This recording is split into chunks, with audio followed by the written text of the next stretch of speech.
ये सवाल था कि मैं दो वर्ड्स के बीच में काफ़ी कन्फ्यूजन रहता है। एक है पोजेशन, दूसरा है टेम्पटेशन। जैसे अगर किसी को क्रोध आता है तो लगता है कि मैं अपना सुध बुध खो बैठा। और पोजेशन मतलब भूत प्रेत वाला तो नहीं कि मेरे अंदर कोई आ गया, बट ऐसा फीलिंग ज़रूर आता है कि ये मैं तो नहीं हूँ, पर मैंने ऐसा काम क्यों किया। मैं यूजुअली ऐसा नहीं करता, पर ये मैंने आज कर दिया। फिर एक आता है टेम्पटेशन, जिसमें एक कॉन्शियसनेस तो रहती है कि सपोज़ मुझे मीठा नहीं खाना और सामने मीठा पड़ा है और मुझे टेम्पटेशन आ रहा है। तो मुझे था कि आखिर जब मैं बहुत, जैसे मुझे कभी कभी बहुत गुस्सा आता है और मैं यूजुअली ज़्यादा गुस्सा करना पसंद नहीं करती, पर वो मोमेंट में इतना अर्ज आता है कि वो टेम्पटेशन और पोजेशन के बीच में ना लाइन समझनी मुश्किल हो जाती है कि मेरे को पता है कि ये नहीं करना है, बट क्या कहते हैं, सेंस ऑफ कंट्रोल मिस हो जाता है। सो इसका कैसे हम समझ सकते हैं? यह समस्या कॉमन है, सबके साथ है। आमतौर पर जिसकी साधना गहरे नहीं गई है उन सबके साथ यह समस्या है कि उन्हें नैतिकता सिखाती है कि क्या सही है क्या गलत है ना। उसके सबकॉन्शियस माइंड में सब डाल दिया जाता है कि ये सही है और ये गलत है, और उस हिसाब से उसके निर्णय होते रहते हैं कि ये सही है ये गलत है। लेकिन यह जो है सिखाई हुई बात है, सारी जो सिखाई हुई बात है, और उन धारणाओं के आधार पर निर्णय हो रहे हैं। धारणाओं के आधार पर निर्णय हो रहे हैं। उन धारणाओं के विरुद्ध यदि कुछ होता है तो वहाँ पर जो है अनईजीनेस आ जाती है। अब ये बात उठती है कि काबू में हम अपने नहीं रहते। काबू में हम क्यों नहीं रहते? क्योंकि वहाँ पर जो है वह सबकॉन्शियस माइंड है, वह ट्रेनिंग्स हैं, वह हैक कर लेती हैं। बहुत सारी ट्रेनिंग्स हैं, ये सब हैक कर लेती हैं, और हैक करके वो ऑपरेट हमें करने लगती हैं। वह हमें ऑपरेट करती है। मेरे बावजूद हो गया, यह मेरे बावजूद हो गया। मैं ऐसा नहीं चाहता था, मैं ऐसा नहीं करता हूँ, मैं ऐसा व्यक्ति नहीं हूँ, लेकिन तब भी मैंने ऐसा कर दिया। तो ऐसा क्यों किया? क्योंकि वो मैं ऐसा हूँ ये मुझे ट्रेनिंग दी गई, मुझे सिखाया गया है, ऐसी धारणाएं बनाई गई हैं, और उस कारण से जो है हम स्वाभाविक जीवन जी नहीं पा रहे हैं। उन ट्रेनिंग के कारण हम स्वाभाविक जीवन नहीं जी पा रहे हैं, और जो जैसा जीना चाहते हैं वैसा नहीं जी पा रहे हैं। जैसा नहीं जी पा रहे हैं वह जीना चाहते हैं हम, बहुत गहरे में वैसा हम जीना चाहते हैं। और वैसा हम जो जीना चाहते हैं वह जो है कमज़ोर क्षण देख करके बाहर निकल के आ जाएगा। कमज़ोर क्षण देख करके वह बाहर निकल के आएगा, और जब वो बाहर निकलेगा तो पूरी तरह से हैक करके हमें निकलेगा। वह हमें पूरी तरह से हैक कर लेगा और वो हमें ऑपरेट करेगा। तब जो हमारा कॉन्शियस माइंड है, जो छोटा सा है, वो हार जाएगा सबकॉन्शियस माइंड के सामने। क्योंकि सबकॉन्शियस माइंड क्या है? बहुत बड़ा है, बहुत बड़ा है, और कॉन्शियस माइंड बहुत छोटा है। तो ये जो निर्णय ले रहा है कि मैं अच्छा हूँ, मुझे ये नहीं करना है, ये बहुत छोटा है, इसकी ताकत बहुत कम है। और ऐसा जो होना चाहता है, करना चाहते हैं कि हम ऐसा, अंदर से हमारी दिल इच्छा है, बहुत गहराई में सबकॉन्शियस की इच्छा है कि ऐसा होना चाहिए। जब वो संघनित हो जाता है, पावर उसके पास ज़्यादा है, सबकॉन्शियस माइंड की पावर बहुत ज़्यादा है। ये देखो कि ड्राइविंग जो होती है, ड्राइविंग जब सीख जाते हैं उसके बाद में ज़्यादा टेंशन लेने की ज़रूरत नहीं होती है, ऑटोमेटिक होती है। ड्राइवर जो है गाना भी सुनता है, फ़ोन पे बात भी करता है, यह भी करता है। जिनकी अच्छी ड्राइविंग है सब काम कर रहे होते हैं और ड्राइविंग बड़ी स्मूथली चल रही होती है, उनको फ़र्क नहीं पड़ता। क्यों? क्योंकि वो सब कॉन्शियसली हो रहा है, वह जो है सब कॉन्शियसली हो रहा है। तो कॉन्शियस माइंड को बढ़ाना है।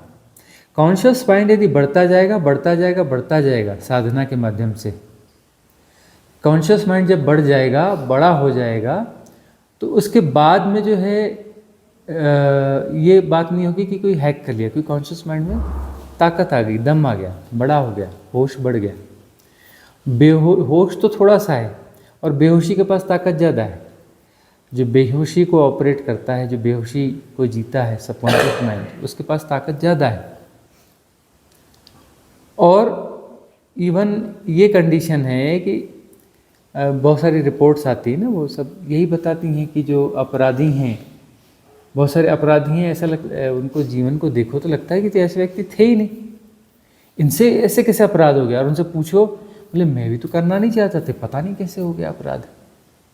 ये अपराध तो हम करना नहीं चाहते थे लेकिन हो गया, हमारे बावजूद हो गया। क्यों हो गया हमारे बावजूद? हमारे बावजूद का मतलब जो कॉन्शियस माइंड छोटा सा है, सबकॉन्शियस माइंड बड़ा है। तो सबकॉन्शियस माइंड में बहुत सारी चीज़ें हैं। एक तो जो हम जो नहीं जी पाए वह भी दबा हुआ है, और जो ट्रेनिंग्स हैं वह भी दबी हुई हैं। उसकी खिचड़ी पक रही है भीतर भीतर, वहाँ अपना संघर्ष चल रहा है, द्वंद्व चल रहा है। द्वंद्व होता है ना मन में, तो द्वंद्व चल रहा है, यह अच्छा होता है या बुरा होता है।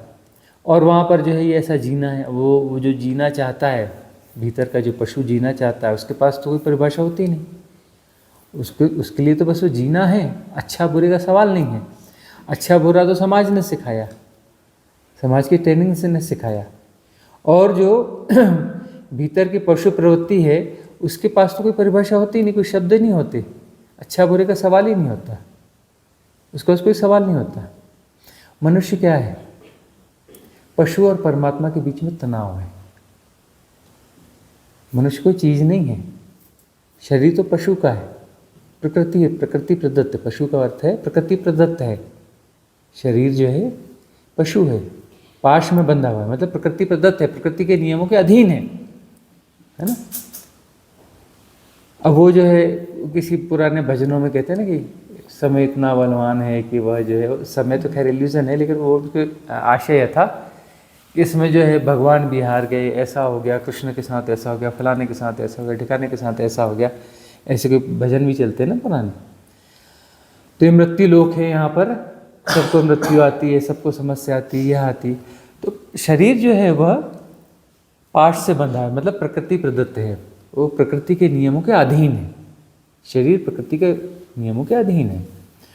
और जो है हम परमात्मा हैं, हम परमात्मा हैं, और हम में जो है चेतना विकसित हो रही है। चेतना विकसित होते होते पत्थर से चलते चलते हम मनुष्य तक आ गए। हमारी चेतना काफ़ी विकसित हो चुकी है, और वो चेतना जो है बस एक कदम और बचा है तो परमात्मा हो जाएंगे। और उस एक कदम को हम पोस्टपोन कर रहे हैं। तो पोस्टपोन कर रहे हैं, परमात्मा होने की संभावना लेकर पैदा हुए हैं। परमात्मा हम हैं ही, वह एक जो इल्यूजन है उसको बस गिराना है और हम परमात्मा हैं ही। अपना हमारा स्वरूप प्रकट हो जाएगा, हमने खुद ही ढाका हुआ है। तो परमात्मा हम हैं ही, लेकिन जो है ऐसा लगता है अरे इतनी जल्दी क्या है, इतनी जल्दी क्या है, थोड़ा और जी लें, थोड़ा और भोग लें, थोड़ा और देख लें, और देख लें। मतलब व्यर्थता का बोध अभी सघन नहीं हुआ है, संसार की व्यर्थता का बोध अभी सघन नहीं हुआ है। यहाँ भी सार्थकता दिख रही है कि नहीं नहीं कुछ है, नौकरी लगी तो कुछ हो जाएगा, अरे भी कुछ जरूर होगा, टाइम पीरियड के लिए होगा, क्योंकि समय को जी रहे हो ना। नौकरी मिलेगी तो ऐसा हो जाएगा, तो समय को जी रहे हो तो समय के लिए होगा, किसी कालखंड के लिए होगा ना, किसी टाइम पीरियड के लिए होगा ना। क्या होगा? सर्वाइवल होगा, उस सर्वाइवल में आनंद आएगा। अरे सर्वाइवल में कोई आनंद नहीं है, सर्वाइवल में कोई आनंद नहीं है। सर्वाइवल का अर्थ होता है इसमें सुख दुख होते हैं। इसमें क्या सुख दुख होते हैं ना। और सुख दुख क्या होता है? एक बड़ा पुराना उदाहरण है और काम करता है कि पुराने ज़माने में जूते हुआ करते थे, इतनी अच्छी टेक्नोलॉजी नहीं हुआ करती थी, है ना। प्लास्टिक के जूते हुआ करते थे, ये वाले जूते तभी आए नहीं हैं, रबर के, प्लास्टिक के, इनके हुआ करते। हाँ, तो ये जो है, ये जूते जब पहने जाते थे तो जो नया जूता होता था बड़ा काटता था, चमड़ी छिल जाती थी। जो पुराने लोग हैं उनको सबको पता होगा, ये चमड़ी छिल जाती थी। वो नई चप्पल पहनो तो लेते तो कोई खुशी भी होती थी और घबराहट भी होती थी। अब नई चप्पल है, कम से कम एक महीना तो बड़ी दिक्कत रहेगी जब तक वो घिसे ना। इधर से चमड़ी छिलेगी, इधर से चमड़ी छिलेगी, उधर से चमड़ी छिलेगी, है ना। और वहाँ हम चलते भी रहते थे कि चलना तो है ही है, और दर्द भी होता रहता था, है ना। तो क्या होता है कि जब वो पहन कर चल रहे हैं, बड़ा दिक्कत है। किसी लंबी यात्रा पे गए हैं और सब जूता काट रहा है, चप्पल काट रही है, और चार जा रहे हैं, बड़ा दुख है ना। और जो है वहाँ पहुँच गए, पहुंचने के बाद जूते चप्पल उतार के बैठे तो आहा बड़ा आनंद आया। आनंद क्या है? उस दुख से, उस कष्ट से राहत मिली। तो ये जो सुख दुख है ना, बस इतने ही है कि नौकरी मिल जाएगी, धन मिल जाएगी, यह हो जाएगा तो यह हो जाएगा। ये इस प्रकार के ही सुख दुख हैं, इससे ज़्यादा कोई वो नहीं है, यह कोई आनंद नहीं है। मतलब जो कष्ट है, दुख है, वह यदि कम हो गया तो उसे हम जो है सुख मान लेते हैं। सुख का मतलब यही है कि अभी कोई टेंशन नहीं, अभी हम थोड़ा फ्री हैं, बड़ा, वो तो उसको बोलते हैं बड़ा आनंद आ रहा है। आनंद नहीं, वो सुख है। सुख क्या है कि अभी जो कष्ट नहीं हो रहा है, अभी स्थितियां अनुकूल हैं, अभी जो है वो संघर्ष थोड़ी देर के लिए थम गया है, तो उसको हम क्या बोलते हैं? यह सुख है ना। और एक सुख की लालसा और बढ़ गई है। कौन सा सुख?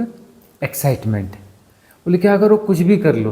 बोले वो डीजे लगाओ, ये लगाओ, चलो डांस करो, चलो ये करो, पार्टी करो, ये करो, और ज़बरदस्ती जो है अपने आप को एक्साइट करो, और एक्साइटेड होकर के बोलो कि हाँ अब ये आनंद आ गया। ये एक्साइटमेंट है ना, ये आनंद नहीं है। ये एक किस्म का हम जो है नशा छोड़ रहे हैं शरीर में। कुछ जो है हार्मोन्स हम रिलीज़ कर रहे हैं, और वो जो हार्मोन्स हम रिलीज़ कर रहे हैं, डोपामाइन के अलावा और कौन कौन से होते हैं, है ना, ये हार्मोन्स हम रिलीज़ कर रहे हैं। ये जो हम रिलीज़ कर रहे हैं, तो इससे हमें ऐसा लगता है कि बड़ा आनंद आ गया। ये आनंद नहीं है, ये एडिक्शन है, ये एडिक्शन है। तो हम कर क्या रहे हैं? हम पोस्टपोन कर रहे हैं कि नहीं, वो परमात्मा होने को इतनी जल्दी क्या है, पहुंच जाएंगे। हमारे अंदर का तल जानता है, अंदर का तल तो हमें हमारा जानता ही है ना कि हम परमात्मा ही हैं। हम अपने परमात्मा होने को पोस्टपोन कर रहे हैं। मन का अंदर का कोना भी जानता है कि मुश्किल नहीं है, वस्तुतः मुश्किल नहीं है आत्मज्ञान, एनलाइटनमेंट मुश्किल नहीं है, परमात्मा होना मुश्किल नहीं है, क्योंकि वो हम हैं ही।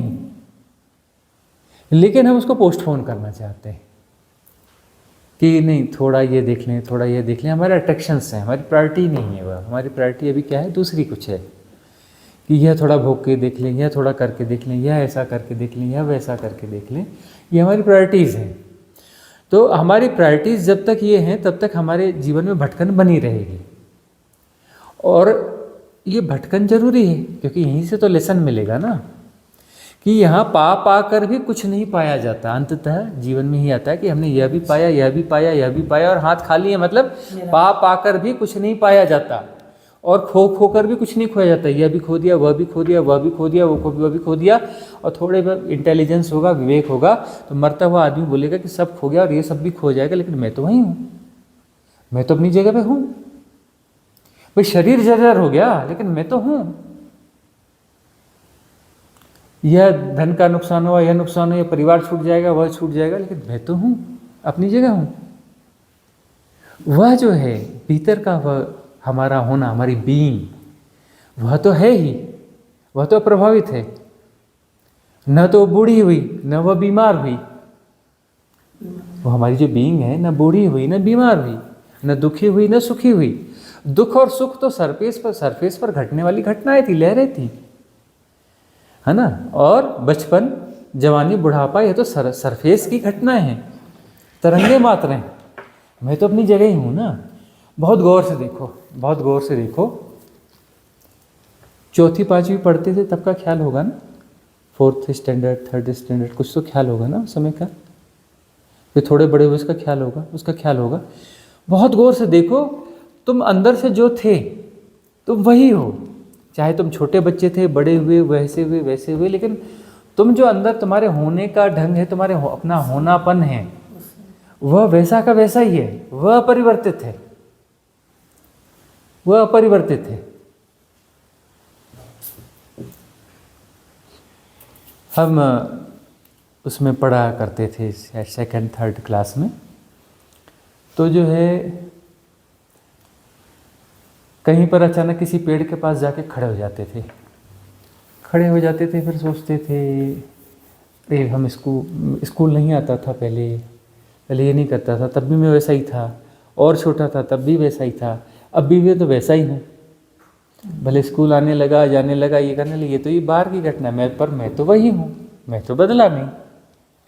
फिर 4th 5th में आए, फिर मिडिल में, मैं तो बदला नहीं।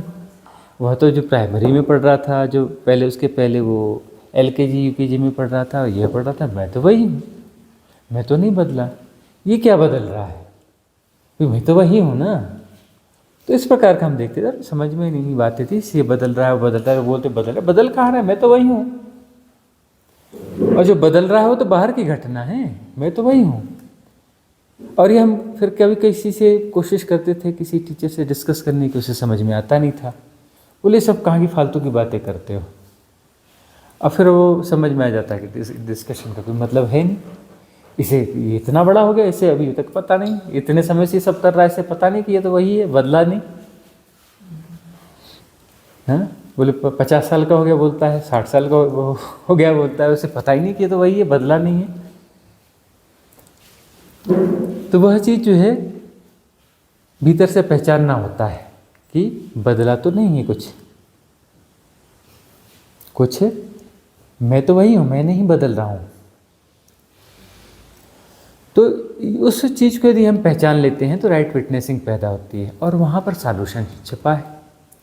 यदि मैं वही हूँ तो सब जान रहा हूँ, सब जान रहा हूँ, सब जानना मात्र हो रहा है, परिवर्तनों को जाना जा रहा है, परिवर्तन सतह पर हो रहे हैं और पूरा संसार परिवर्तनशील है और ये सृष्टि का हिस्सा है। शरीर, हम शरीर में हैं, शरीर नहीं है, शरीर सृष्टि का हिस्सा है ना। और इस शरीर और जो हमारी बीइंग के बीच में कोई एक संबंध है, उस संबंध में कुछ चीज़ें हैं, कुछ गतियां हैं और वो गतियां हैं मन।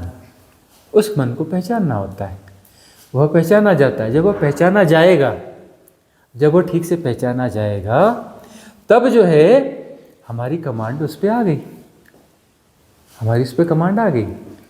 फिर हम को कोई पजेस कर रहा है ऐसा नहीं। कौन पजेस कर रहा है? हमारा पैटर्न, कोई सबकॉन्शियस माइंड का पैटर्न जो हमारे भीतर डला हुआ है, वो हमें पजेस कर लेता है और हमें ऑपरेट करने लगता है। वो हमें ऑपरेट करने, वो हमें चलाने लगता है।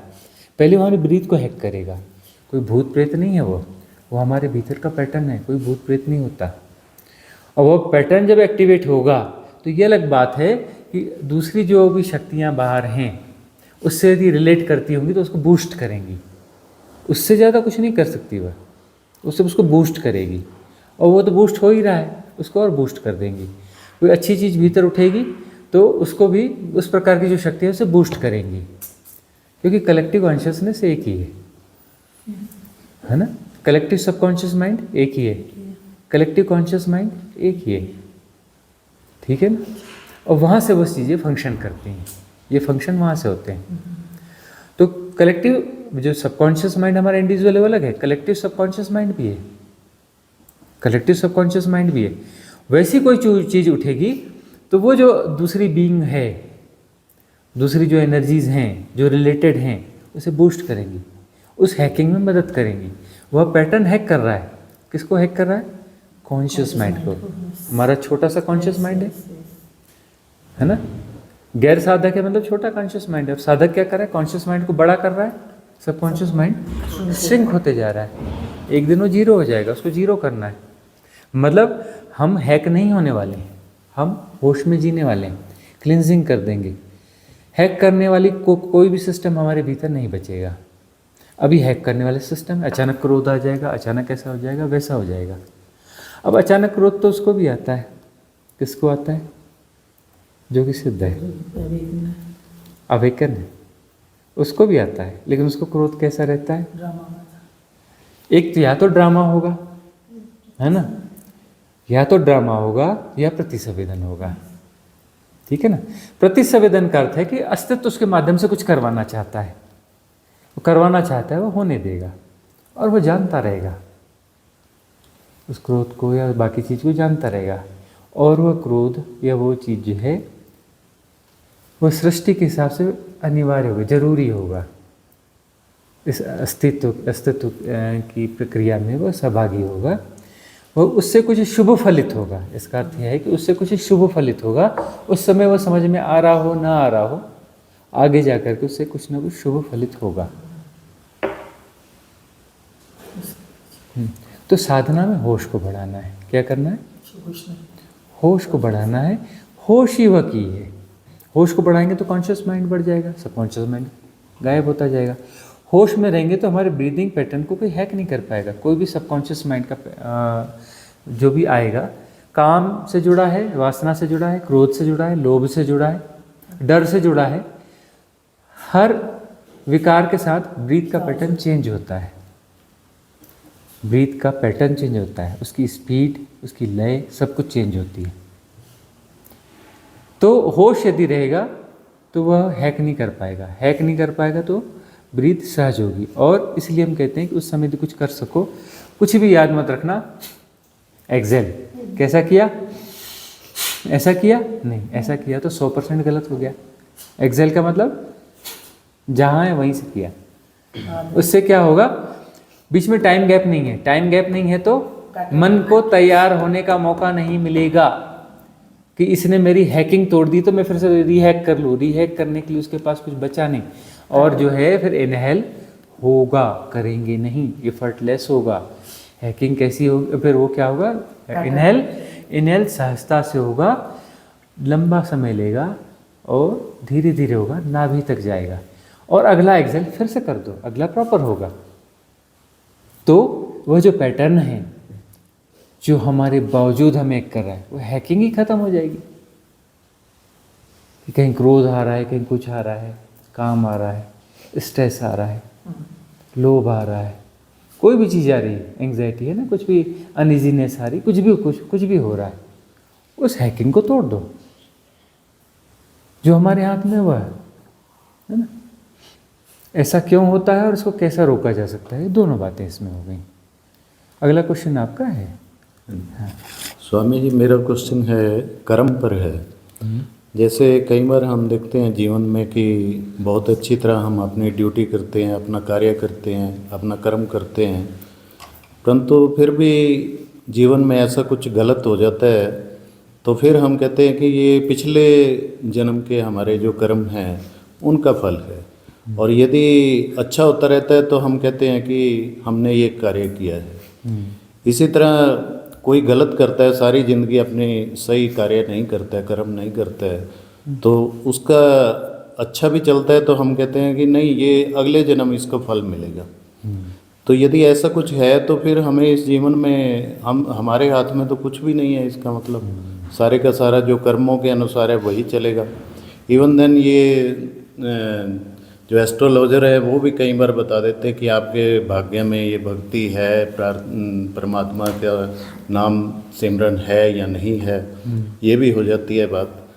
तो इट मीन्स हम कुछ भी नहीं कर सकते। दो चीज़ें हैं ना, एक तो कार्य कारण सिद्धांत है, कॉज एंड इफेक्ट, ठीक है ना।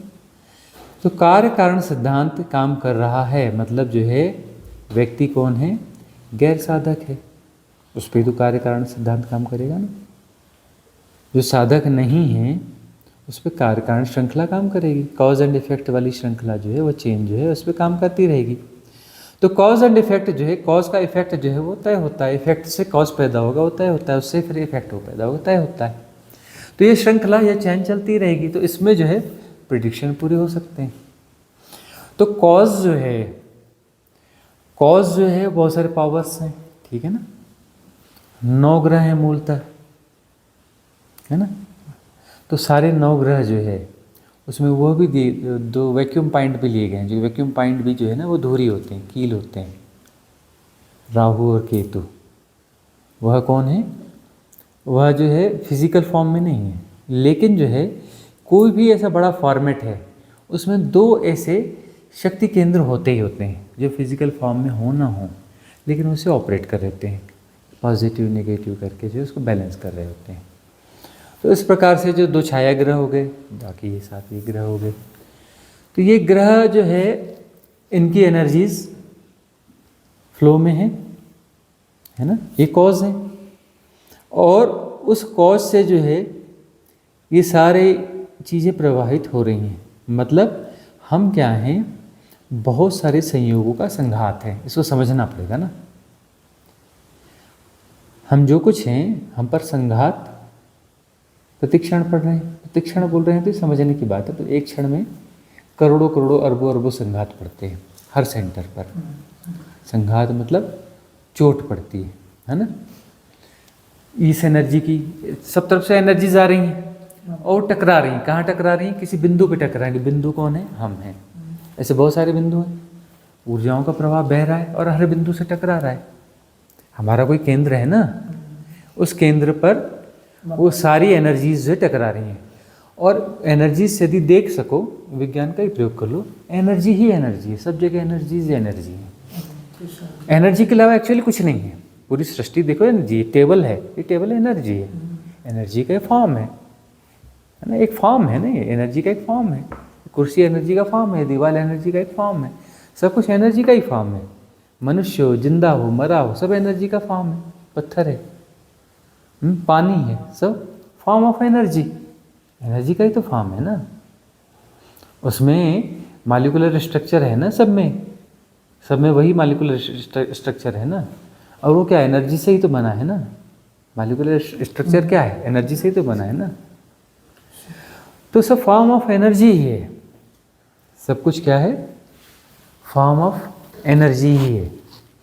तो जो कार्य कारण श्रृंखला है वह काम कर रही है, मतलब कोई सेंटर है, उस सेंटर पर अनंत प्रकार की ऊर्जाएं टकरा रही हैं, लगातार टकरा रही हैं और लगातार टकरा कर उस सेंटर को अपडेट कर रही हैं, धकिया रही हैं, आगे बढ़ा रही हैं, उन चोटों से आगे बढ़ रहा है ना। इसमें मूलतः मूल शक्तियाँ कौन सी हैं? जो नवग्रह की शक्तियाँ हैं, सब एक दूसरे को बांधे हुए, तभी तो सौरमंडल में सारे ग्रह व्यवस्थित है ना। सूर्य में जो गुरुत्वाकर्षण शक्ति है वो इन ग्रहों को बांध के रखी हुई है ना। इनकी कक्षाएं डिसाइड है ना। धरती को 365 दिन और इतने घंटे और इतने मिनट लगते हैं, तो उतना ही लगता है ना। शुक्र को इतने दिन लगेंगे, चंद्र को इतने लगेंगे, गुरु को इतने लगेंगे, है ना, शनि को इतने दिन लगेंगे, वरुण को इतने दिन लगेंगे, वो डिसाइडेड है ना। हाँ, क्यों डिसाइडेड है? क्योंकि यह जो है किसी शक्ति के साथ बंधे हुए हैं। और ये कौन है? ये सब आपस में भाई बंधु हैं, ये सब हमारे रिश्तेदार हैं ना। चाहे शनि हो, चाहे शुक्र हो, चाहे सूर्य, सब हमारे रिश्तेदार हैं ना। सूर्य हमारे पिता है, धरती हमारी माता है, बाकी हमारे रिश्तेदार हैं। चंद्रमा हमारा मामा हो गया, है कि नहीं भाई? सूर्य में विस्फोट हुआ था ना, सूर्य में विस्फोट होकर ही तो सारे कण निकले थे ना, और ये उस गुरुत्वाकर्षण क्षेत्र में बचे रह गए। तो सूर्य से ही यह धरती आई, इस धरती से ही यह पंचतत्व उठा है, ठीक है ना। और वो एनर्जीज वहाँ सब जुड़ी हुई हैं, तो कहीं ना कहीं हम आपस में जुड़े हुए हैं ना, वो एनर्जीज के थ्रू भी जुड़े हुए हैं। और वही चीज़ है, वह जो विस्फोट हुआ तो उसमें जो तत्व निकले हैं, कुछ तत्व इधर है, कुछ इधर है, कुछ उधर है, कुछ उधर है, मतलब हैं तो हम वही ना, पहले एक ही थे ना। अब वो भले दूर भी हो गए लेकिन आपस में जुड़े हुए तो हैं, वही तत्व तो है, एक ही तत्व तो है। उसी विस्फोट का परिणाम तो हम हैं।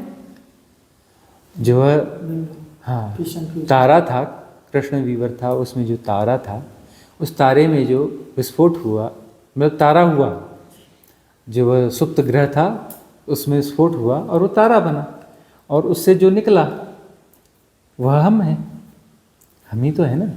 आज जिस भी फॉर्म को हम जी रहे हैं तो हम आपस में जुड़े हुए हैं। एक्चुअली तो यह सिर्फ सूर्य की ही बात हुई, इससे प्रेडिक्शन बहुत आसान हो जाता है, क्योंकि हम इस दायरे को जी रहे हैं, इस दायरे को जी रहे हैं, और यहाँ पर वो सारी चीज़ें जो है, सारी ऊर्जाएं काम कर रही हैं, लगातार इस केंद्र से टकरा रही हैं, इसे अपडेट कर रही हैं और धकिया रही हैं, अपडेट कर रही हैं और धकिया रही हैं, पुश कर रही हैं, है ना। कंटिन्यूस पुशिंग है, और पुशिंग एक बार पुशिंग नहीं है, एक सेकेंड में लाखों बार पुशिंग है, लाखों बार पुशिंग है। और पुशिंग तय है कि ये सारा कुछ सब सिस्टमेटिक है, एवरीथिंग इज सिस्टमेटिक, सब कुछ सिस्टमेटिक है ना। तो सिस्टमेटिक में तो है, तो उसमें पुशिंग भी तो सिस्टमेटिक ही होगी ना। तो उसका विज्ञान ढूंढ लिया गया कि ये इफेक्ट से ऐसा ये श्रृंखला यहाँ तक जाएगी, तो अपना वो उससे निकल के आ जाता है, ज्योतिष निकल के आ जाता है कि यह जो है, यह संयोग इस तरीके से आगे जाएगा, इस पे इस प्रकार के इफेक्ट्स होंगे। है बड़ा सूक्ष्म विज्ञान है, बहुत सूक्ष्म विज्ञान है। और यह जो संकेत है जगह जगह पर अपना जो है दिए गए हैं। क्यों? और ये कौन है? यह केंद्र जो है कहाँ से चला है? पिछले जन्म में यहाँ था, उसके पहले जन्म में था, उसके पहले जन्म में यहाँ था, वो उस श्रृंखला को तो जी रहा है ना भाई। अब जो शरीर छूटेगा तो शरीर छूटते वक्त तो पूरी रील चलती है ना, कुछ सेकंड में पूरा रिलीविंग हो जाती है ना। उल्टे से चलोगे और बचपन में चले जाओगे ना, और वो अपना उसका ब्लूप्रिंट बन जाएगा, pin point. Metaphysical, approximate metaphysical, metaphysical नहीं होता, अप्रॉक्सीमेट मेटाफिजिकल होता है। पिन पॉइंट जो है ब्लूप्रिंट बन जाएगा सारी मेमोरीज का, ठीक है ना। और जो है ये मेमोरीज रील तो इतनी चली, पिछले जन्मों की रील उसमें ऑलरेडी सेव है, सारा कुछ सेव है ना। और वो सेव है और वही तो सर्वाइव कर रहा है ना। जन्म कौन लेता है? आत्मा तो जन्म नहीं लेती, न मरती। ये जन्म कौन लेता है? ये जन्म वह ब्लूप्रिंट लेता है। ब्लूप्रिंट जो है वो सेंटर बन गया और वह ट्रैवल करता है, वह ट्रैवल करता है और किसी गर्भ को ढूंढता है, और गर्भ में जा कर के वहाँ जा कर के नाभि में प्रवेश पाता है। प्रवेश पा करके वहाँ पर फिर वो फैल जाता है। ब्लूप्रिंट वापस जो है फैल जाएगा, वो फैल करके फिर जो है वहाँ पर एक्टिवेट हो जाएगा, वह एक्टिवेट हो जाएगा। तो लगातार वह क्या हो रहा है? अपडेट हो रहा है, लगातार धकिया जा रहा है, लगातार पुशिंग में चल रहा है। तो वह जो है वो लंबी श्रृंखला का परिणाम है। तो वह जो उसकी श्रृंखला के कहाँ जा रही, कैसे जा रही, उसके बारे में प्रेडिक्शन पॉसिबल। और ये जगह जगह इसके रिकॉर्ड हैं, हाथ की रेखाओं में, पैरों की रेखाओं में, यहाँ की रेखाओं में, जन्म समय में छुपा है, किस जगह जन्म हुआ, कहाँ हुआ। उस समय जो है देखा जाता है कि ये कौन से रीजन में आता है। आपका जन्म कौन से उज्जैन रीजन में हुआ, कि अपना कुरुक्षेत्र वाले रीजन में हुआ, कि कौन से वाले रीजन में हुआ। दिल्ली कोई रीजन नहीं है, मेरे ख्याल से कुरुक्षेत्र रीजन होगा, है ना। भोपाल कोई रीजन नहीं है, उज्जैन रीजन होगा। उज्जैन से गणना की जाएगी कि उज्जैन से कितने अक्षांश, कितने देशांश दूर पर है, कितने अक्षांश, कितनी डिग्रीज का फर्क है, और तब वहाँ पे वो वाले फैक्ट्स काम करेंगे। और जो है कितने मिनट, कितने सेकंड, यदि सेकंड से बता सको तो और परफेक्शन के साथ बता दिया जाएगा। हाँ, तो इस प्रकार से जो है वो अलग अलग चीज़ें, क्योंकि वहाँ पर वो इम्पैक्ट्स अलग पड़ेंगे उस ग्रह नक्षत्र के, और यहाँ पर उस वही ग्रह के इम्पैक्ट्स अलग पड़ेंगे, क्योंकि इतने डिग्रीज का फर्क आ गया, इतने अक्षांश, इतने देशांश का फर्क आ गया। तो वहाँ पर वह इम्पैक्ट कुछ अलग तरीके से काम करेगा, उसकी त्वरा अलग होगी, जो उसकी स्पीड अलग होगी, उसके धकियाने के ढंग अलग होंगे। तो इस प्रकार से ये सारी चीज़ें काम करती हैं। और वह जो सेंटर है, वह सेंटर अपडेट होते रहता है, सर्वाइव उसको अपना आगे बढ़ते रहता है, बढ़ते रहता है। तो यह सेंटर जो है, ये सेंटर जो है बहुत सारे संघातों का परिणाम है। और संघात जो है किसी संयोग पर है। संयोग मतलब यह टकराए, इस पल में टकराए, इस सेंटर में टकराए, यह संयोग है ना। संघात समूह है, संघात समूह है। और संघात समूह जब एक्टिवेट है जिस क्षणांश में, वह उसका संयोग है, वह उसका संयोग है। उस संयोग पर संघात समूह प्रक्रियाशील है, और इस प्रकार से वह चीज़ें आगे बढ़ रही हैं, ठीक है ना। तो अब आपका कहना ये आ रहा है कि कर्म प्रारब्ध तो काम करेगा ही करेगा, क्योंकि बेहोश आदमी है। अब साधक के साथ क्या होगा? अब भगवान बुद्ध जो है घर छोड़ के चले गए, ठीक है ना, भटक रहे थे। ये कथा हम कहते हैं बार बार, यही चीज़ समझाने के लिए कहते हैं कि वो जो है एक सूखी नदी थी, उस पर बढ़िया सॉफ्ट मस्त रेत थी। कोई कोई नदी में बहुत अच्छी रेत होती है ना, क्वालिटी सैंड होती है, एकदम मखमल की तरह, ठीक है ना। दिन गर्मी के थे, उस पर जो है नंगे पैर चलते चलते चलते चलते वो एक पेड़ की छांव में जाके बैठ गए। और सूखी नदियों में भी क्या होता है, पेड़ों के आसपास कहीं थोड़े गड्ढे वड्ढे रहते हैं, है ना। जिन्होंने जंगल की लाइफ जी है उन्हें पता है। हम उन गड्ढों में ढूंढ के वहाँ से पानी पी लिया करते थे जंगलों में। हाँ, या फिर जो है फिर गड्ढा खोद करके पानी की झिरिया बनाते थे। झिरिया बना के जब वो अपना शांत हो जाता है तो फिर वो पानी पिया करते थे। तो पहले के समय में तो हम यही किया करते थे कि वो जंगलों में जब वास कर रहे हैं, साधना कर रहे हैं, तो पानी तो ऐसे ही ढूंढना होता था, कंदमूल ढूंढने पड़ते थे, फल ढूंढने पड़ते थे, इस प्रकार से होता था। तो वो जो है गए और वहाँ पर जा कर के फिर पेड़ की छाँव में विश्राम कर रहे थे। तो विश्राम कर रहे थे तो एक जो है गुरुकुल से छात्र लौट रहा था, एक विद्यार्थी लौट रहा था, और वो ज्योतिष का पूरा ज्ञान लेके आ रहा था, प्रकांड विद्वान है ना। गुरु भी खुश था उससे कि मैंने तुझे जो देना चाहा तूने पूरा ग्रहण कर लिया, तेरी पात्रता बहुत अच्छी है। तो वह प्रकांड विद्वान जो है ज्योतिष का, वो लौट रहा था। अब लौटते लौटते लौटते वो रोता है ना कि भाई मैं अब कितनी जल्दी परीक्षा करूं कि मेरा ज्ञान सही है कि नहीं, मैं कॉमन मैन से मिलूं और उसका फ्यूचर बताऊं, उसका ये करूं, उससे फिर टेस्ट करूं कि भाई सही है कि गलत है। और चलते चलते चलते उससे देखा कि इतनी अच्छी सैंड है, उस पर पैरों के निशान एकदम परफेक्ट बने हैं, एक एक रेखा उभर के आई है। तो वो जो उसके पास बैठ गया, निरीक्षण करने लग गया। निरीक्षण करने लगा तो माथा उसका ठनक गया। बोले, चक्रवर्ती सम्राट गर्मी के दिन में अकेला नंगे पैर इस नदी किनारे क्या कर रहा है? या तो मेरी विद्या झूठी है, गुरु ने मुझे गलत सिखाया। चक्रवर्ती सम्राट को अकेले घूमना चाहिए, नंगे पैर, उसके पास जूते चप्पल नहीं। चक्रवर्ती सम्राट का, चक्रवर्ती सम्राट का पैर है, उसके निशान है, रेखाएं बता रही हैं चक्रवर्ती सम्राट है। न इसके पास सेना है, सेना तो छोड़ो, जूते नहीं है इसके पास में, और चक्रवर्ती सम्राट। गया उसका पद चिन्हों को ढूंढते ढूंढते पहुंच गया पेड़ के पास में, और कहा कि देखा भिक्षु, ये तो कोई सन्यासी है, हम तो चक्रवर्ती सम्राट देखने आए हैं और यहाँ तो भिक्षु है, भिखारी बैठा है कोई। उन्होंने पूछा कि हे महानुभाव, बताइए आपका राज क्या है, आप यहाँ कर क्या रहे हैं, आपको क्या होना चाहिए, आप क्या कर रहे हैं? मैं तो संशय में आ गया हूं। भगवान बुद्ध ने पढ़ लिया, बोले ठहर, शांत हो जा, बैठ। तू जो भी सीख के आया है बिल्कुल सही सीख के आया है, तेरी विद्या बिल्कुल सही है, कहीं से भी गलत नहीं है, और तू प्रकांड विद्वान है ज्योतिष का। लेकिन तेरा ज्योतिष मेरे ऊपर काम नहीं करता, क्योंकि मैं किसी कार्य कारण श्रृंखला को फॉलो नहीं करता हूं, उससे बंधा हुआ नहीं हूं, मैं उससे बंधा हुआ नहीं हूं। मैं होश की साधना करता हूं, तो मेरा भाग्य जो है कार्यकारण श्रृंखला तय नहीं करेगी, मैं तय करूंगा।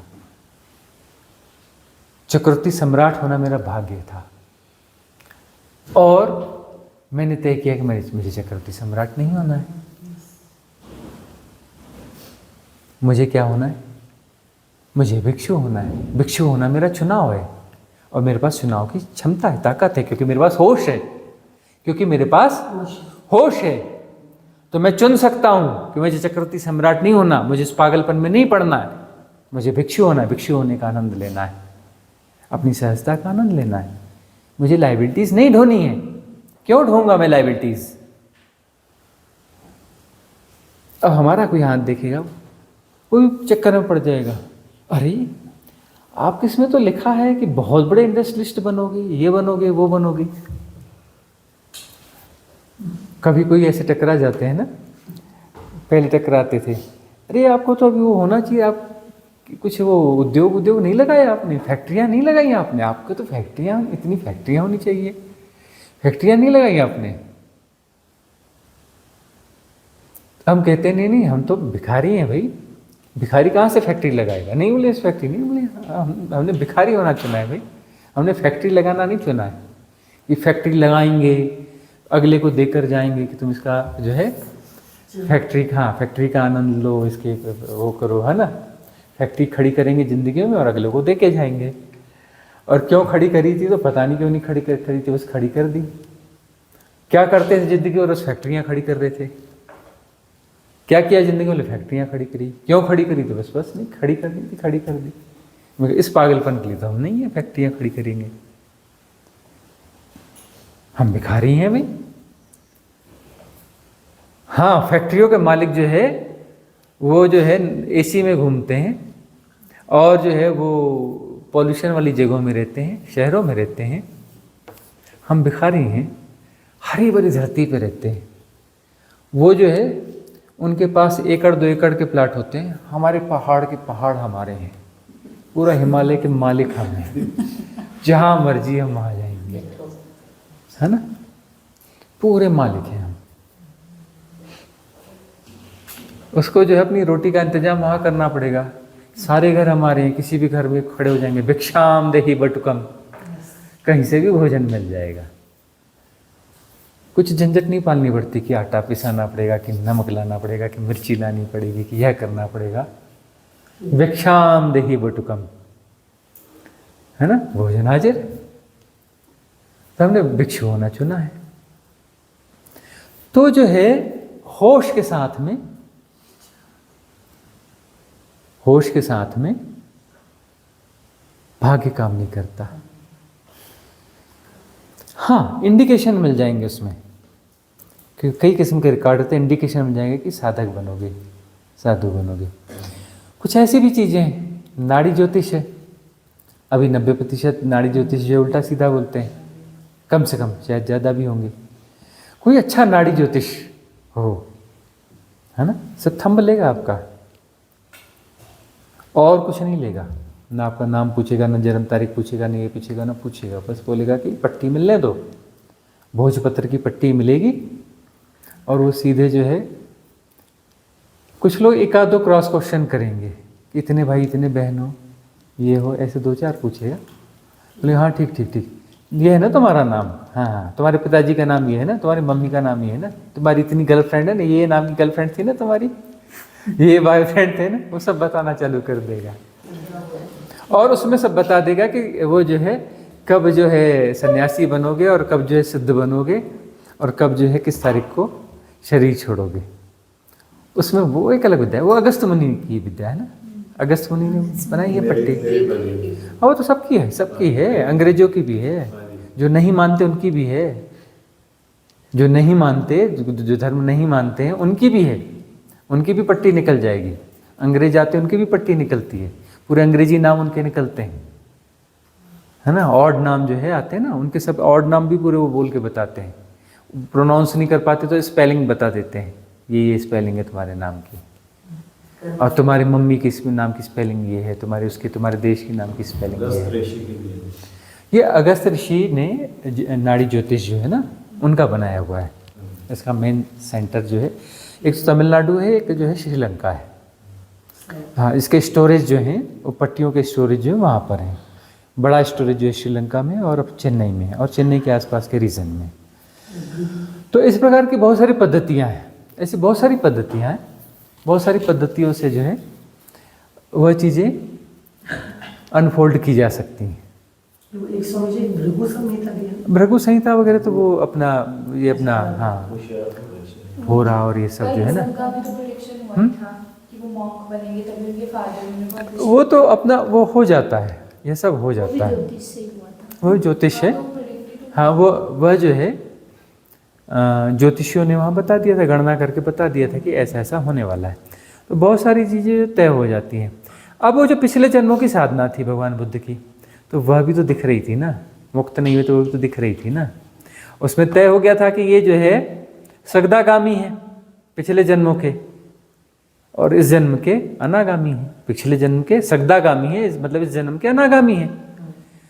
पिछले जन्म में तय था कि एक जन्म और होगा, और यह उनका लास्ट बर्थ होगा, लास्ट बर्थ होगा, और इसमें बुद्ध होंगे, तो वह तो चीज़ उसमें दिखेगी ना, वह भी तो रिफ्लेक्ट होगी ना उसमें।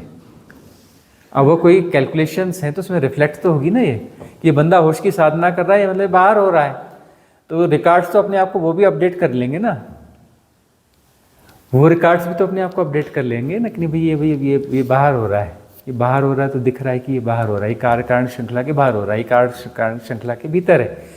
तो ज्योतिष में ये बताएगा, ज्योतिष ये बताएगा कि ये कार्य कारण श्रृंखला के भीतर है, मतलब ये इस तरफ जाएगा, और ये जो है कार्य कारण श्रृंखला के बाहर जा रहा है, कॉज इफेक्ट की श्रृंखला के बाहर जा रहा है, ये इसके बाहर जा रहा है, तो वह भी तो उसमें शो ऑफ होगा ना कि ये बाहर हो जाएगा।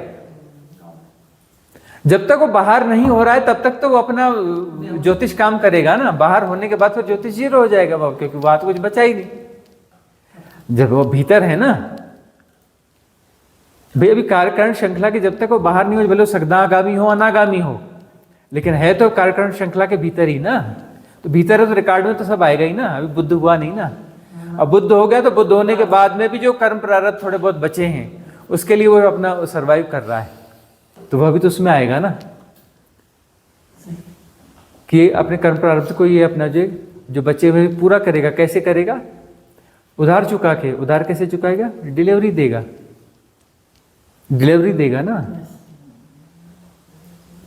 वह गूढ़ ज्ञान देगा ना, अस्तित्व के रहस्य को अनफोल्ड करेगा ना, डिलीवरी देगा संसार को, दूसरों को मार्ग बताएगा, लेन देन चुकता कर देगा। लोगों का कुछ छोटा मोटा देने का होगा, ये बदले में बोलेगा ये हीरे मोती ले लो, क्या देना है, ये हीरे मोती दे रहा हूं तुमको, हिसाब किताब क्लियर करो, तुम्हारा कुछ देने का बचा था ना। अरे कुछ करने आने पाई थे, अब क्या हिसाब करना आने पाइयों का, ये हीरे की गठरी रख ले, ये बताता हूं, ये मुक्ति का मार्ग, हिसाब किताब क्लियर कर। तो इस प्रकार से अपना जो है, तब भी तो वह आएगा ही ना, ज्योतिष के भीतर ही तो आएगा, क्योंकि अभी वह कुछ तो बचा है, वो डिलीवरी दे रहा है, मतलब वो कोई हिसाब किताब ही तो क्लियर हो रहा है ना वहां तक। मतलब निर्वाण होने के बाद में भी, परिनिर्वाण महापरिनिर्वाण होते तक हिसाब किताब बाकी है, और रिकॉर्ड में आएगा ज्योतिष के। समझिए हिसाब किताब कर्मों का जो मरने के बाद कहाँ रहता है? सारा तो खत्म। नहीं, मरने के बाद कहाँ हिसाब किताब खत्म होता है? नहीं रहता कहाँ, मैंने कहा खत्म कहाँ होता? हाँ वो रहता है तो वही बता रहे ना, उस ब्लूप्रिंट में रहता है, वो तो बताया ना, ब्लूप्रिंट है ना। किस फॉर्म में? मतलब वह जो है उसको हम एक्चुअली कहते हैं, वो होता फिजिकल है लेकिन अप्रोक्सीमेट मेटाफिजिकल होता है, यूं कह लें। मेटाफिजिकल और फिजिकल के बीच की कोई कड़ी है वह, ठीक है ना, उसके बीच की कड़ी है, वह संयोग है, वहाँ पर वह चीज़ अपना एग्जिस्ट करती है। इसलिए जो है वह चीज़ एक तो विजिबल नहीं भी होती और विजिबल हो भी जाती है कभी। वैसे उसका फर्क दिखता नहीं, लेकिन कभी कभी वो प्रभावित भी करती है, क्योंकि वो संधि काल में है ना, उन डायमेंशंस के संधि काल में वो चीज़ सर्वाइव कर रही है। और हायर बींग्स का मतलब है कि वो उसके और ऊपर निकल गई और कहीं आगे निकल गई। तो कॉमन बींग्स तो यहीं पर रहती हैं, वह उनका डायमेंशन जो है ना, लगा लगा सा डायमेंशन है, इससे जुड़ा जुड़ा सा डायमेंशन है, और वहाँ पर जो है वह पिन पॉइंट जो ब्लूप्रिंट है वह मूव करता है, और उसके साथ में एक एनर्जी सर्कल फॉर्म हुआ रहता है। तो वह चल रहा था। अच्छा, ये जो कैमरा होता है ना, जो अच्छी क्वालिटी का कैमरा है, ये उल्टे सीधे कैमरे नहीं, चाइना वाले, लिखा है कितना 100 MB और होता 2 MB। तो एग्जैक्ट जो हाई क्वालिटी का 13 मेगापिक्सल का यदि कैमरा है मिनिमम, या उससे ज़्यादा का, अब तो आ गए हैं 20-25 मेगापिक्सल का, 30-40 मेगापिक्सल का कैमरा ले लो। उस मेगापिक्सल के, उसने हाई मेगापिक्सल के कैमरे को ले जा करके शमशान में जाओ, मंदिर में जाओ, कहीं कोनों में जाओ, एकांत जगहों में जाओ, वहाँ से फ़ोटोज़ लो उसके। उन फोटोज़ को लेकर अच्छी क्वालिटी के लैपटॉप में, कंप्यूटर में डाल दो, डाल करके उसको फैलाओ। हाँ, तो उसमें क्या आएगा, उसको क्या बोलते हैं, ऑर्बिट्स, है ना, वो ऑर्बिट्स दिखेंगे उसमें बराबर। आंखें भी दिखेंगी, नाक भी दिखेगा, कान भी दिखेगा, कोई मुकुटधारी भी दिखेगा, कोई कुछ दिखेगा, ऑर्बिट्स दिखेंगे ना, उसमें दिखते हैं ऑर्बिट्स। और ये जो है सब जगह है। लाइट तो अब थोड़ी कम करो, अच्छा कैमरा रखो, और अपना जो है उस अंधेरे में या शाम के समय जा करके फ़ोटो ले लो, उसको फैलाओ, ऑर्बिट्स सब जगह दिखेंगे। मतलब इस जगह हम कितने लोग बैठे हैं, थाउजेंड्स, है ना, मल्टी थाउजेंड्स बैठे हैं। कितने लोग सुनने आए हैं यहाँ पर, मल्टी थाउजेंड सुनने आए हैं, बैठे हैं सब, है ना, मल्टी थाउजेंड्स आए हैं, सब सुनने के लिए बैठे हैं। पुलिस स्टेशन आ गया, चलो चलो, आके बैठे हैं सब, रियली कोई मजाक नहीं है। वेटिंग चलती है, सेशन होने वाला है, होने वाला है, होने वाला है, फटाफट खट्टे, क्योंकि उन्हें भी नीड है इसकी, है ना। वो तो बीइंग्स है ना, वो तो बीइंग्स है, वो भी समझना चाहती हैं। हाँ, नहीं, देवता लोग भी आते हैं, वह भी आते हैं, वह भी आएंगे। जब तक हम उसको एक्सप्रेस नहीं करेंगे वो जान नहीं पाएंगे। किसको एक्सप्रेस नहीं करेंगे? इनको शब्दों में अगर एक्सप्रेस नहीं करेंगे, जैसे अगर आपके दिमाग में है, आपके मन में आपको पता है ये सब चीज़ें, तो वो डायरेक्टली नहीं समझ पाएंगे उसको, आपको एक्सप्रेस करना पड़ेगा उसको। हाँ, एक्सप्रेस करेंगे तभी वो समझ पाएंगे, क्योंकि एक्सप्रेस करने पर वह चीज़ जो है प्रकट हो रही है, उसके पहले वो थी ही नहीं, उसके पहले वो थी ही नहीं। कोई ऐसा थोड़ी ना है कि हम कहीं का रट्टा बोल रहे हैं, या कोई किताब पढ़ के बोल रहे हैं, कि किसी वेद का बोल रहे हैं, कि किसी उसका बोल रहे हैं, ये तो कुछ है ही नहीं। यह तो एक्सप्रेस करने के साथ ही, ऐसा नहीं कि एक्सप्रेस करने के 2 सेकंड पहले पैदा हुआ, नहीं, सेम उसी समय इधर पैदा होता है, इधर निसरत होता है, इधर जन्मता है, इधर निसरत होता है। यह हैपनिंग है, इसे हैपनिंग कहा जाता है। ये कोई प्री प्लान नहीं है, कुछ भी प्री प्लान नहीं है, हमें नहीं पता है। यहाँ पर कितने लोग सुन रहे हैं? कितने लोग? यह भी सुन रहा है, यह भी सुनता है, जैसे यह सुनते हैं ना वैसे यह भी सुनता है। इसके लिए भी नई बात है, इसके लिए भी नई बात है। जैसे आप लोग समझ रहे, कह रही है खुद को इशारा कर रहे हैं, तो यह भी सुन रहा है आप लोगों के साथ, यह भी सुन रहा है, क्योंकि इसके लिए भी बिल्कुल नई बात है। इसने भी पहले नहीं सुनी ये बात, इसने भी पहले नहीं सुनी है। गुरुजी, जो मैं क्वेश्चन पूछने वाली हूँ शायद वो भी मैंने पहले नहीं सोचा है। हाँ, बहुत अच्छा है। मेरा ना जैसे राइट अंडरस्टैंडिंग जो कि कॉन्शियसनेस है और माइंड है, और आपने बोला कि एवरीथिंग इज़ एनर्जी, तो मैं इन सब चीज़ों को ना ऐसे कोरिलेट कर रही थी, और at the end of the day मैं ये जानना चाह रही थी कि माइंड के लिए इतना डिफ़िकल्ट क्यों होता है कि वो एक्सेप्ट करे, एक्नॉलेज करे कि वो पार्ट ऑफ कॉन्शियसनेस है ना, पार्ट ऑफ एनर्जी है माइंड अपनी डेथ जो है वो क्यों एक्सेप्ट नहीं कर पा रहा है। तो मैंने स्टार्टिंग से स्टार्ट जब किया कि जब सारी चीज़ें प्योर एनर्जी हैं, है ना, अब क्योंकि लीला है, खेलना है, तो उसने डिवाइड किया अपने आप को, है ना, तो प्योर कॉन्शियसनेस रही, और दूसरा उसने बनाया माइंड बॉडी, क्योंकि फिजिकल वर्ल्ड में वो चाहिए, है ना, फिजिकल वर्ल्ड में सर्वाइवल के लिए उसने बॉडी एंड माइंड बनाया। तो जो माइंड बनाया उसने, वो पार्ट उसी का ही है, कॉन्शियसनेस प्योर एनर्जी का ही है। और आप जब कहते हो कि जो माइंड है वो, मतलब जब तक वो स्टिल नहीं होगा तब तक वो जो कॉन्शियसनेस है वो फ्लो नहीं करेगी, तब तक वो एक रोबोट जैसा वर्क करेगा, राइट? तो मेरा क्वेश्चन ये है कि अब उसको इतनी प्रॉब्लम क्यों आ रही है, मतलब ऑल्दो वो वहीं से ओरिजिनेट हुआ है, बट उसको इतना डिफ़िकल्टी क्यों होती है? अगर उसको पता चल भी जाता है बट फिर भी वो इतना ज़्यादा एफर्ट क्यों लगाता है पूरा टाइम? क्या वो इसलिए लगाता है क्योंकि वो माइंड टाइम उसमें है, टाइम एंड स्पेस में? और अगर वो ऐसा है, उसको इतना प्रॉब्लम है कि वो उस समझे कि क्या है कॉन्शियसनेस, तो जो दूसरा इंसान है जिसको पता है, वो भी तो माइंड के थ्रू या कम्युनिकेट कर रहा है ना किसी और को, तो वो कैसे कर पा रहा है? मतलब उसने माइंड को कैसे जीता? और ये माइंड को इतना ज़्यादा डर क्यों लगता है? क्योंकि वो तो एग्जिस्ट ही नहीं कर रहा है। पहली बात तो यह है कि मूलभूत गलती को समझना पड़ेगा कि उसने बनाया, इसको अलग बनाया, उसको अलग बनाया, उसको अलग बनाया।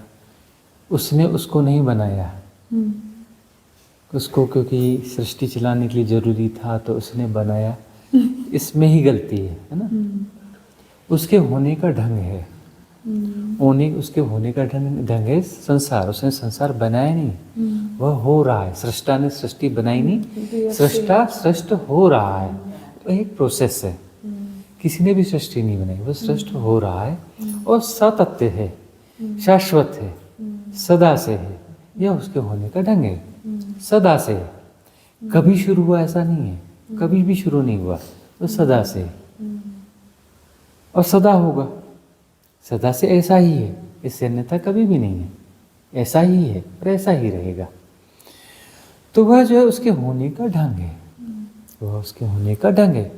उसके होने का ढंग है शरीर होना, उसके होने का ढंग है, उसके होने का ढंग है परमात्मा के आत्मा होना, उसके आप है ना, आत्मा के होने का ढंग है शरीर होना, शरीर के होने का ढंग सॉरी आत्मा के होने का ढंग है मन होना, मन के होने का ढंग है।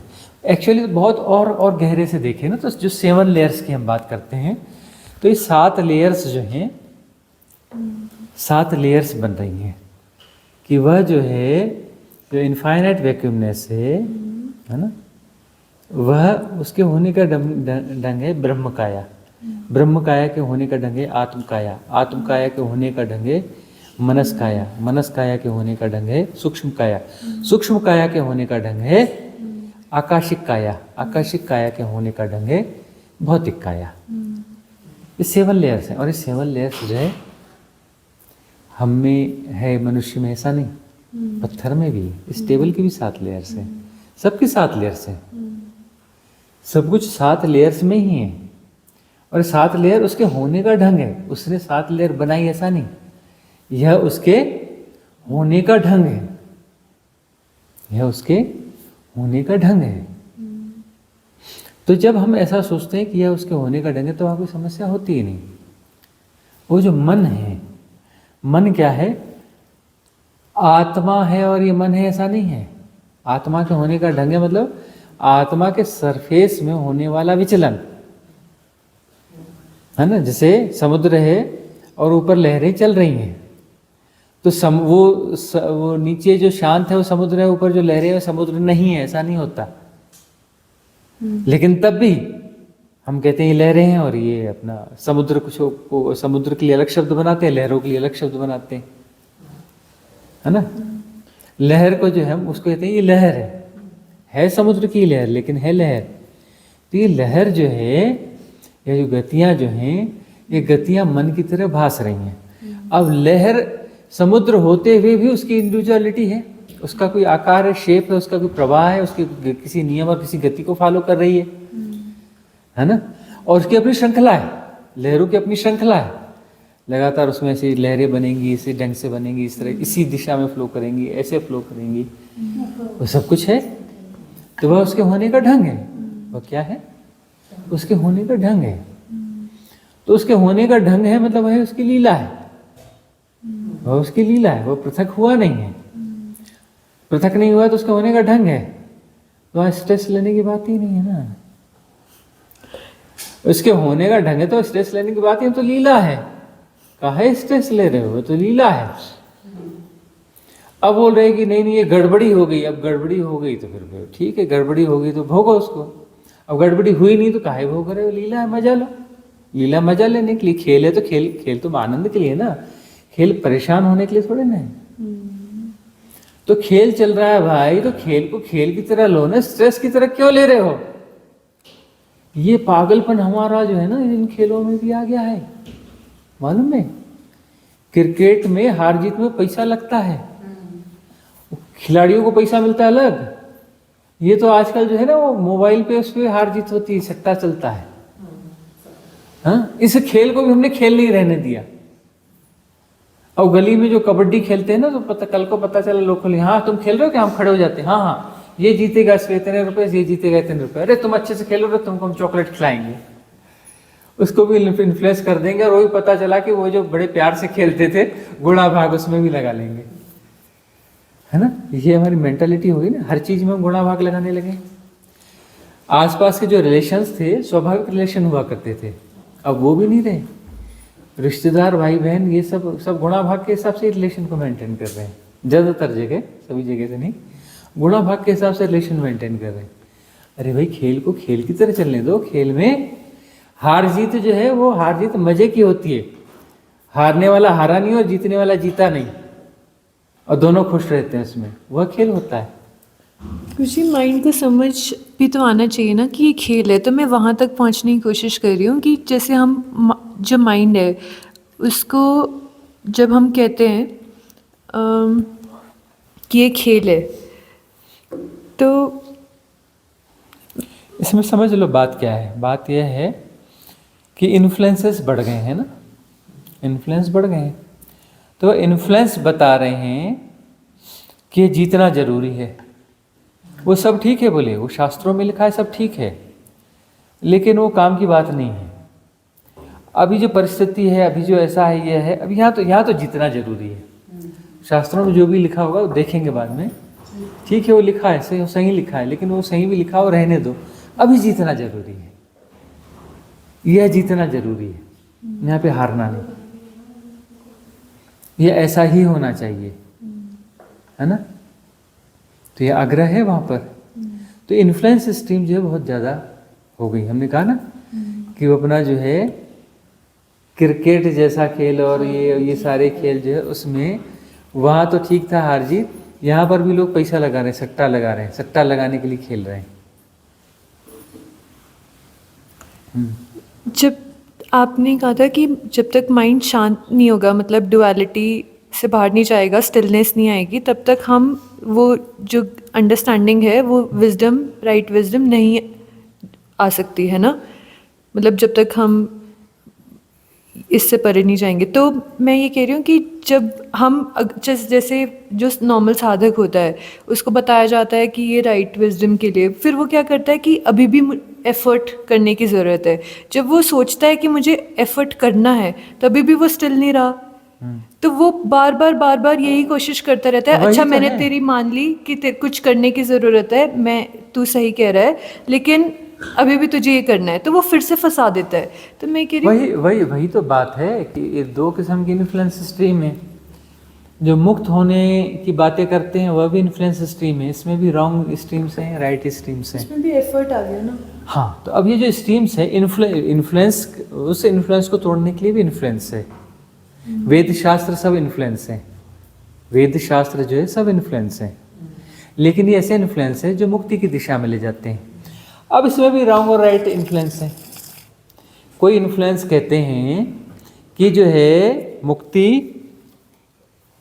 अपना जो है मुक्ति के लिए यह करना पड़ेगा, है ना। और कुछ इन्फ्लुएंस कहते हैं रेयर वन, हमारे जैसे, कि कुछ करना छोड़ दो भाई, करने का गुणा भाग, सारे गुणा भाग छोड़ दो, फेंको, क्या करने के चक्कर में पड़े हो, करना है, चलो यह करो, यह विधि करो, यह विधि है ना, इससे तुम्हें कुछ मिलेगा नहीं, तुम्हारे जो करने का पागलपन है वह चला जाएगा। विधि जो दी है तुम्हारे करने के पागलपन को विसर्जित करने की विधि है, यह जैसी विसर्जित हो जाएगा तुम्हारा करने का पागलपन, स्थिरता आ जाएगी। वो उसकी रेमेडी के रूप में दिया जा रहा है, ठीक है ना। सारी क्लिनजिंग है कि भाई तुमको कहाँ से इन्फ्लुएंस आ रहे हैं, वो इन्फ्लुएंस आ रहे हैं, ये इसकी जड़ काटो, क्लिनजिंग करो, दोबारा नहीं दिखना चाहिए, हटाओ इसको, ये रहेगा तो इन्फ्लुएंस करता ही रहेगा। क्लिनजिंग करो, परमात्मा को पाने का झंझट छोड़ो, तुम क्लिनजिंग करो भाई, सफाई करो, क्लिनजिंग करो। कहाँ से इन्फ्लुएंस आ रहे हैं, तो इन्फ्लुएंस सारे जो है जहाँ से पैदा हो रहे हैं उन सबको, इन सब की पूरे कॉज की उनकी क्लिनजिंग कर दो, क्लिनजिंग कर दो, इन्फ्लुएंस बचा ही नहीं, इन्फ्लुएंस बचा ही नहीं, तो बात खत्म हो गई, बात ही खत्म हो गई ना, खेल खत्म, पैसा है जब। किसका क्वेश्चन है और था, हाँ, किसी का क्वेश्चन है और समाप्त किया जाए, कल करें।